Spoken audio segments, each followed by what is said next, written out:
Hello girls! Pasyal naman tayo. Ano-ano kayang makikita natin sa ating pamamasyal? Tandaan natin ha. Punta tayo sa, dito lang yan sa Cebu. Sa loob makikita natin ang iba't ibang aklat at may mga mag-aaral na nagbabasa rito. Libre lang ang pagpunta rito. Ang tawag ng lugar na ito ay Rizal Memorial Library and Museum. Punta naman tayo sa susunod na lugar. Yes, ito ay isang malaking aquarium. Pero hindi ito sa Manila. Hindi ito Manila Ocean Park. Ito ay Cebu Ocean Park, kung saan nakikita natin ang iba't ibang malalaki at maliliit na isda. At ang huling pupuntahan natin ay sa downtown, sa Colon. Osmeña Boulevard pa rin. Makikita natin dito na may mga sumasayaw, may makukulay silang damit at parang may piyesta. Ano kayang piyesta nito? Ang pista rito ay Sinulog Festival. Pinagdiriwang natin to sa buwan ng Enero. Iyon ang mga lugar na ating pupuntahan sa ngayon. Balikan nga natin. Una ay ang Rizal Memorial Library and Museum. Ito ay isang aklatan at makikita natin dito ay mga mag-aaral na nagbabasa at of course, iba't ibang aklat. Ang ikalawang lugar na ating pinuntahan ay ang Cebu Ocean Park. Ito ay isang parke at may tubig dito dahil ito ay isang malaking aquarium. At of course, may mga isda. Ang huling napuntahan natin ay sa Cebu pa rin sa downtown. Pero may isang pagdiriwang dito. Ang tawag nito ay Sinulog Festival. Ito ay of course isang pista at may parada rito or street dancing, di ba? So, ano kaya ang tawag natin sa mga salitang ito na nakalista? Ang tawag dito ay pangalan or nouns. Ano ang pangalan? Ang pangalan o nouns ay tawag sa ngalan ng tao, bagay, hayop, lugar o pangyayari. Narito ang mga halimbawa ng mga tao. Ama, guro o teacher, pari o si Father Kinan, 'di ba? Yan din si Sarah Geronimo, isang mang-aawit na Pilipino. At ang pangalan ko ay Binibining Infortuna. Mga halimbawa ng bagay o things. Samsung, isang brand ng cellphone. Mesa, sapatos, damit, at kwaderno o notebook. Halimbawa naman ng mga hayop or animals ay Garfield. Yes, si Garfield ay isang pusa. Pagong, paru-paru. Bambi, si Bambi ay isang usa. At ang pambansang hayop ang kalabaw. Halimbawa naman ng mga lugar ay, yan ang simbahan ng Santo Niño. Yan ang ating paaralan, ang Paref Southcrest School. Dito naman ay palaruan. Dito ka naglalaro.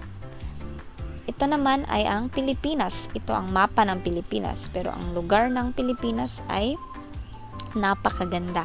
Yan ang Philippines, ating bansa. At of course, our very own Cebu, ang isla ng Cebu. Halimbawa naman ng pangyayari ay, gusto mo to, kaarawan, birthday.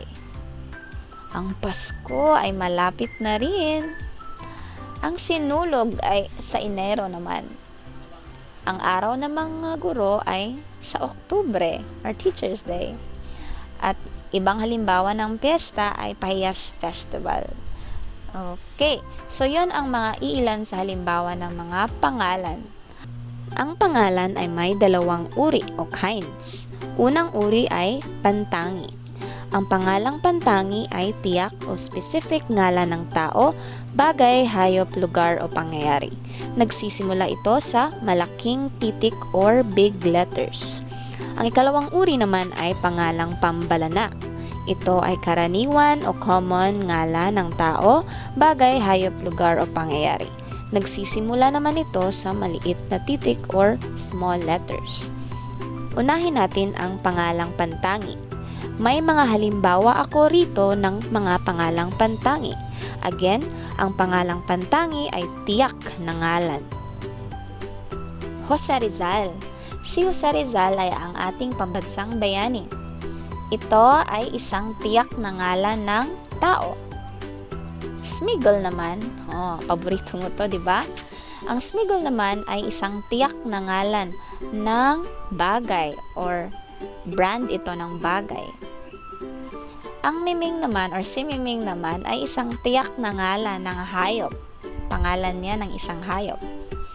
Pilipinas ay isang tiyak na ngalan ng lugar. At Pasko ay isang tiyak na ngalan ng pagdiriwang.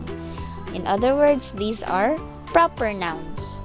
Again, nagsisimula ito sa big letter or malaking titik. Narito naman ang mga halimbawa ng pangalang pambalana or karaniwang pangalan. Kaibigan or friend, diba? Yan ay ngalan or di tiyak na ngalan ng tao. Lapis, di tiyak na ngalan ng bagay. Manok, di tiyak na ngalan ng hayop. Ospital, di tiyak na ngalan ng lugar. At kaarawan, di tiyak na ngalan ng pagdiriwang. Again, ito ang common nouns. Nagsisimula ito sa maliit na titik or small letters. Okay? Di pa dyan nagtatapos ang tungkol sa pangalan girls. Ang pangalan ay maaari ring maging isahan o singular, isa or one lang. At maaari rin itong maramihan o plural, many or marami. Isa-isahin natin ha. When you say isahan o singular, ginagamit natin ang panandang si. Ito ay para sa tiyak na ngalan ng tao at hayop lamang. Katulad ng si Maria, si Ate Kate, si Feline. Diba? Mga tiyak na ngalan yan. Dapat ang unang salita ay si. Isa pang pananda nating gagamitin kapag nasa isahan ang salitang ngalan ay salitang ang. Ito ay para sa isang di tiyak na ngalan ng tao, bagay, hayop, lugar at pangyayari. Katulad na lang ng ang ate. Ate is a di tiyak na ngalan ng tao. So, ang nauna rito ay dapat ang. Ang lapis. Isang lapis lang din yan. Ang aso. Not the pangalan of the aso, but ang aso. Ang simbahan. Okay. At ang binyag. When you say binyag, that's baptism. It's a karaniwan or di tiyak na ngalan ng pangyayari. Para naman sa maramihan o plural, ginagamit natin ang mga panandang sina.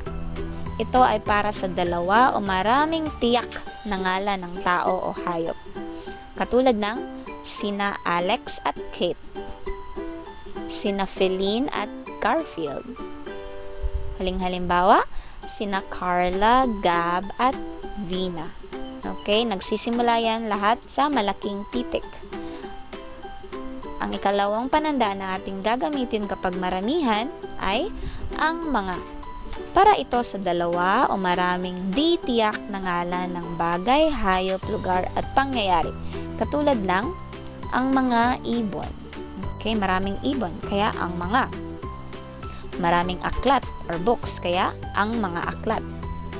At maraming paaralan, schools, like Springdale, Southdale at Southcrest. 3 paaralan yan, kaya ginagamit natin ang mga paaralan. Para mas maintindihan natin girls, balikan natin ang ating aralina. Again, ang pangalan o nouns ay ngalan ng tao, bagay, hayop, lugar at pangyayari. May 2 uri ito. Ang una ay pangalang pantangi. Ito ay proper nouns. Nagsisimula ito sa malaking titik.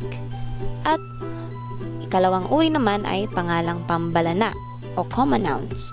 Nagsisimula ito sa maliit na titik. Tandaan din na ang pangalan ay maaaring isahan o maramihan. Para sa isahan, ginagamit natin ang si at ang. Ang si ay para sa isang pangalang pantangi lang, pero sa tao at hayop lang.